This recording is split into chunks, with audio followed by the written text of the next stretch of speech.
प्यारे बच्चों, आज मैं क्लास 11th का जो हार्नबिल है, बुक का नाम आपका, आप लोग बुक का नाम याद कर लीजिएगा, हार्नबिल। और हार्नबिल का पहला चैप्टर है the portrait of a lady.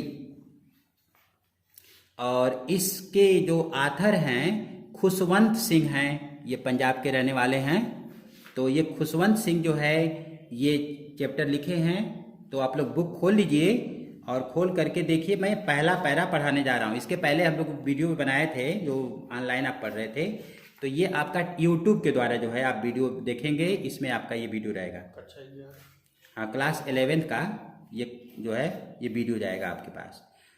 तो इसमें पोर्ट्रेट देखिए, पहले एक टाइटल जो है चैप्टर की, वो टाइटल है the portrait of A lady. माने पोर्ट्रेट माने होता है चित्र या फोटो, जिसको फोटो कहते हैं आप लोग। लेडी माने एक महिला, अर्थात ये कौन है? ये उनकी दादी हैं और उनके अपने दादी का उन्होंने जो है शेयर किया है, पूरा वर्णन किया है इस चैप्टर में। तो आपको मैं ये पैरा शुरू करने जा रहा हूँ। My grand mother like everybody's grand mother was an old women.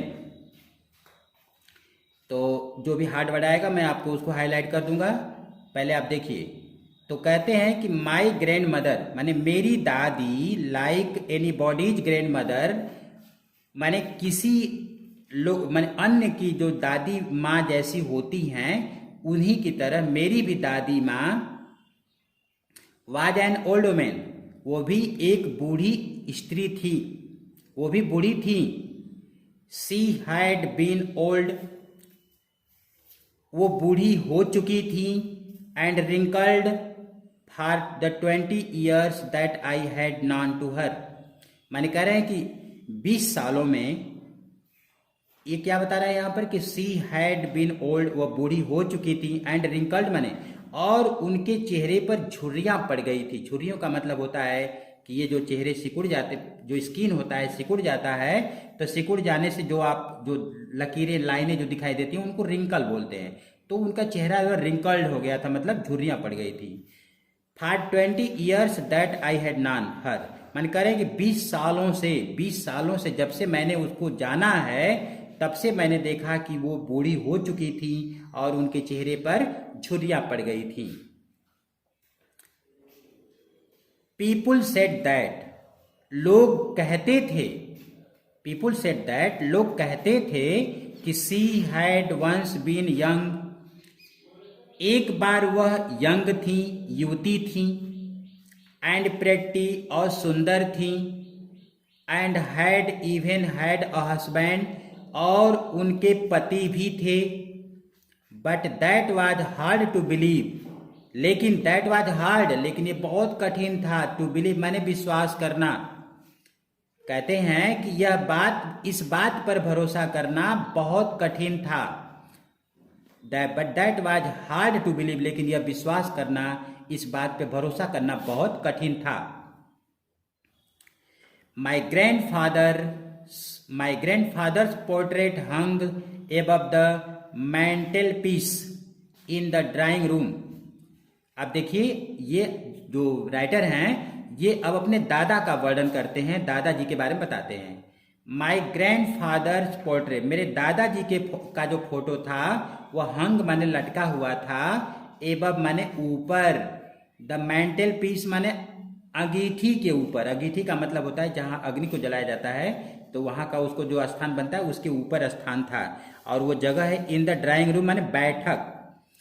Drawing room का मतलब होता है बैठक, माने बैठक में जो मेंटल पीस था, मेंटल पीस जो था माने अंगीठी थी, उसके ऊपर कह रहे हैं कि मेरे दादाजी का जो पोर्ट्रेट था वो लटका हुआ था। ही ओर अ बिग टर्बन, वह एक बड़ी पगड़ी बांधे हुए थे, पहने हुए थे। साफा, टर्बन का मतलब होता है साफा, और माने पहने हुए थे अर्थात बांधे हुए थे। एक बड़ी जो पगड़ी अपने सिर पर बांधे हुए थे। एंड लूज फिटिंग क्लोथ्स, और ढीले ढाले वस्त्र पहने हुए थे। हिज लॉन्ग व्हाइट बियर्ड, उनकी लंबी सफेद दाढ़ी।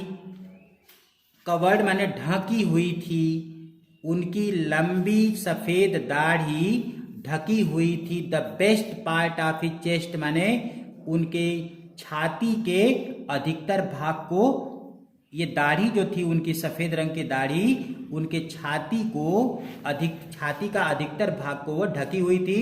And he looked at least 100 years old, और वो कम से कम 100 साल के लगते थे, दिखाई देते थे। अपने दादा के बारे में बता रहे हैं कि इनका फोटो अंगीठी के ऊपर लटका हुआ था और एक बड़ी पगड़ी बांधे हुए थे और ढीले ढाले कपड़े पहने हुए थे, और बता रहा है कि इनकी जो लंबी दाढ़ी थी वो उनके छाती के अधिकतर भाग को ढकी हुई थी। And he looked at least 100 years old, और वो 100 साल के वो दिखाई देते थे। He did not look the sort of person who would have.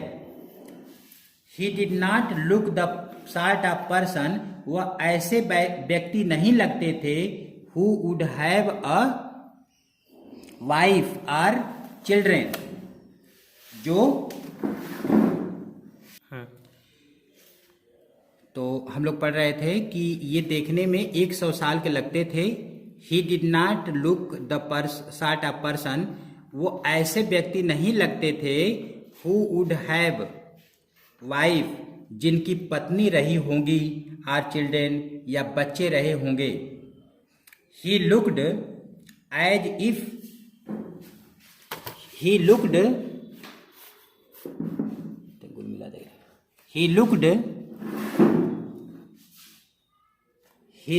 as if he could only have lots of lost grandchildren.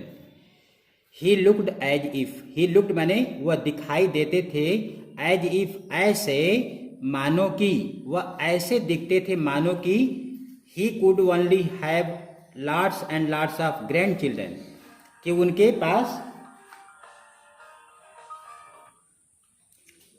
पास बहुत से पोते और पोतियां थे, माने रहे होंगे, ऐसा वो लगते थे, देखने में ऐसे लगते थे कि उनके पास lots and lots of grandchildren, माने अधिक से अधिक, केवल मतलब पोते और पोतियां ही उनके रहे होंगे, वो ऐसे दिखते थे। एज माई ग्रैंड मदर, जहाँ तक मेरी दादी का प्रश्न है, बीइंग यंग एंड प्रेटी, जहाँ तक मेरे दादी के यंग होने का, यंग माने युवा होने का और प्रेटी माने सुंदर होने का जो प्रश्न है, the thought was almost revolting, यह विचार ये काफी क्या है, लगभग ये जो रिवोल्टिंग है, अर्थात ये अप्रिय है, ये विद्रोही टाइप का है, मतलब विरोधजनक है ये। She often told us of the games she used to play. She माने वह, ऑफन माने अक्सर, टोल्ड अस वह अक्सर हमसे बताती थी, ऑफ द गेम्स माने उन खेलों के विषय में, she used to play as a child, जिन खेलों को वह बचपन में खेला करती थी। अक्सर वो उन खेलों के बारे में हमसे बताया करती थी जिन खेलों को वह बचपन में खेला करती थी। That seemed quite absurd and undignified on her part, and that seemed quite absurd, ये एब्सर्ड लगता था, माने बहुत ही विचित्र लगता था, और अनडिग्निफाइड माने ये और ये बिना गौरव वाली बात लगती थी, ऑन हर पार्ट माने उनकी तरफ से, and we treated it like the fable, और हम ट्रीटेड माने उनके साथ व्यवहार करते थे ऐसे जैसे कि कोई फेबुल्स माने जैसे कोई पौराणिक कथाएं होती हैं, वैसे उनका हम कथाओं की तरह, यानी कि ऑफ द प्रॉफिट का मतलब होता है जो धर्म गुरु होते हैं, जो कथाओं में वर्णन, माने धर्म गुरुओं की जो कथाएं होती हैं, यानी धर्म गुरु की तरह उनके साथ हम व्यवहार करते थे। She used to tell us, और वो जो है वो हमेशा हम लोगों से धर्म गुरुओं के बारे में हमसे वो बताया भी करती थी। Thanks for watching the video.